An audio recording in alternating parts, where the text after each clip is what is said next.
the debate fallout continues for Donald Trump.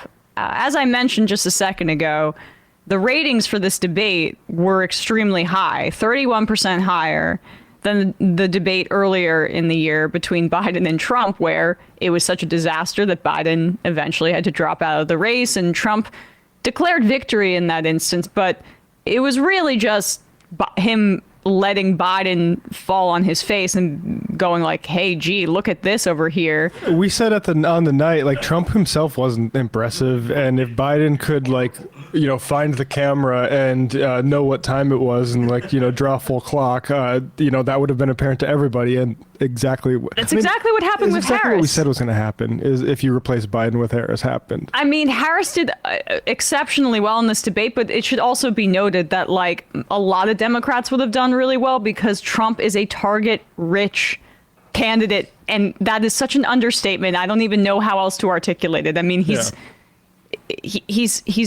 under multiple criminal investigations. He's been found civilly liable for sexual abuse. Recently.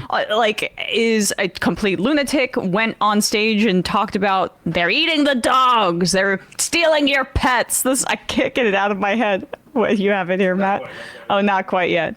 But maybe we'll play in the fun half. People have been remixing it. Like, that was the viral. We were wondering what was the viral moment going to be that came out of this debate, and Trump just voluntarily handed it out. At first, I thought it was going to be the throwing JD under the Vance thing, but yeah, JD Vance under the bus. Yeah, like saying, like, I didn't really talk to JD about that abortion stuff, about if I would veto like the abortion stuff. He's just kind of, I don't mind if he has his own opinions, but no, we didn't discuss that.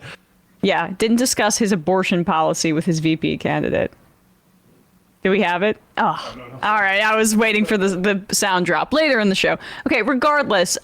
So yeah, 67 million people reportedly watched this debate. It's going to be impactful. We'll see how it bears out in polling. I think it will give Harris, most likely, if history serves as a guide, a 2-ish to maybe more point bump in the polls, given how decisive her victory was. And so Fox and Friends is very anxious about it. And they're particularly anxious about, yes, like the abortion stuff he was horrible on that. And she spanked him basically publicly. And then on January 6th, he can't help himself. Just like, these are two issues that independents or moderate voters, swing state, undecided people, whatever, it's the way he talks about it. They're allergic to it. I mean, just generally, abortion rights are popular. And what's really unpopular is Trump whining constantly about how he actually won the 2020 election when we know that wasn't the case. And in particular, the January 6th stuff, just average people are turned off by it. So Fox and Friends is imploring him to stay away from January 6th. Let's see what they have to say about it. Brian talked about how 61 million Americans watched the debate the other night, which is 16 million more than watched the Joe Biden-Donald Trump debate a couple months earlier. But the vast majority of the people who watched were over 55 years old. Mm-hmm. And there are so many people who do not get their news from the televition, and they get TikTok, clips. Why are they so late? Why are these debates so late? Well, it's people turned it off. Oh, you mean... It's 9 o'clock. At the day. Well, they historically have been at 9 o'clock. What's made this cycle so weird is the fact that the Republicans walked away from the Presidential Commission on Presidential Debates over a year ago. The Democrats. Democrats too. Oh, you're saying Ronna McDaniel? Yeah, she walked away from them. They disengaged in the last cycle. And so there were always three. Now we may only have one between the two of them because there was two during the pandemic year. The 2020, there was only two.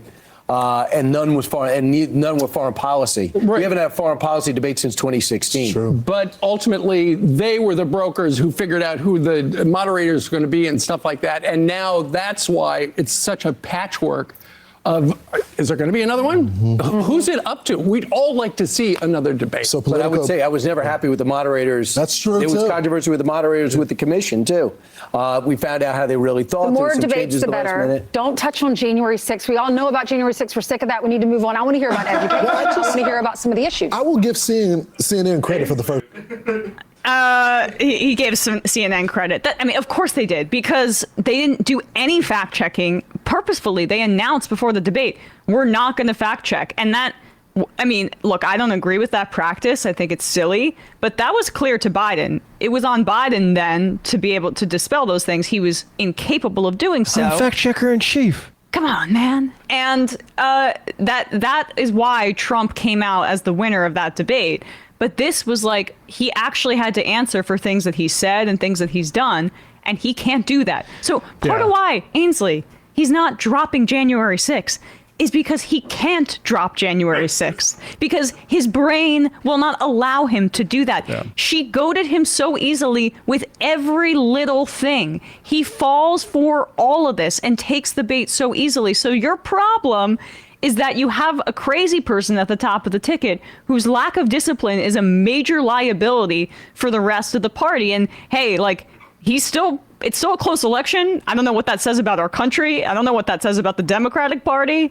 But at the same time, like, it's just incredible, like, how the blame falls on every single other person when it's just like he just had to have baseline messaging discipline, which he didn't.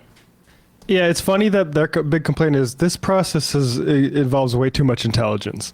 You should not be able to reference what your news team does, your news organization, if, say, you've reported on some hysterical anti-migrant Nazi propaganda that you're passing along. Like that, the complaint is that ABC shouldn't be allowed to say, actually, we've looked into that because, excuse me, we're a news organization. Yeah. And that's not true. That it's so unbelievable that that's the thing being complained about. Oh, and the time too. Why is it so late? It's because it can reach the West Coast. It's at 9 p.m. on the East Coast, 6 p.m. on the West Coast. That's why. And I love the vibe. I do love the vibes here that Kilmeade is as Ducey is trying to do, like, slight wet blanket stuff about the debate. Kilmeade is like showing his like rictus grin. He's just like, I hate this guy so much, and he just seems so miserable the entire time Ducey's speaking. And Ainsley, they're literally not even talking about January 6th, and instantly that just comes to her. She is so irritated by it that she can't hold it in. Also, I think it was Ducey who said it was 61 million. No, I went back and checked. Did I say that wrong? No, it was 67. It was 67 million. 51.3 million viewers for Biden in the late June debate and Trump, and then 67.1 million. And that doesn't include everybody restreaming it and commenting over it. And the TikToks of, they're eating the dogs. And the reporting, as you said, they're eating the dogs. Thank the people you. that came in. They're eating the cats. They're eating the pets of the people that live there. And this is what's happening in our country, and it's a shame. That's my favorite part. That lived there. That lived there. These little flourishes. It's like he's narrating a children's audiobook or something. I know. Yeah, what kind of like topsy-turvy Dr. Seuss is this? Yeah, Dr. Seuss and the porous border. Red fish, blue fish. they're eating the dog. High fence, low fence. Red cat on the grill. I don't know, man. Hey, folks, don't forget to hit the subscribe button and check out our daily show. We do it every day at 12 p.m. Eastern for about 2.5 hours. We even take phone calls. You should check that out.